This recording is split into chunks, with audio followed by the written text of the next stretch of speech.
With any property, getting the right insurance is imperative, and the costs related to it, of course, property taxes. I agree. So since you're talking about property taxes, Abe, something actually came up the other day. I think it was last month.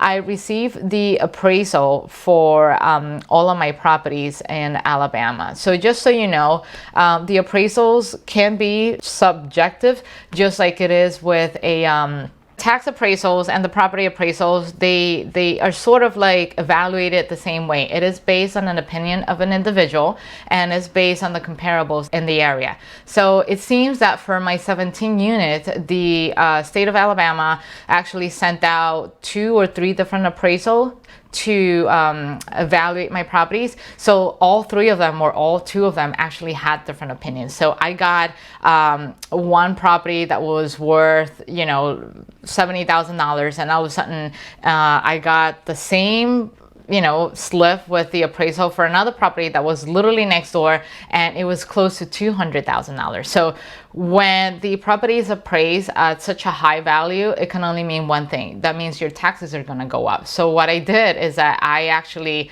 contacted the county of Alabama. I actually had to handwrite them a letter and explain, hey, why is it that my appraisals are so off? Because you have here, and I make them a copy, I have this appraisal right here is saying that the property is worth $70,000, and all of a sudden I'm seeing this property right here, and you're saying it's $200,000. But if you compare the specs, they're exactly the same. They have the same amount of bedrooms, the same amount of square footage.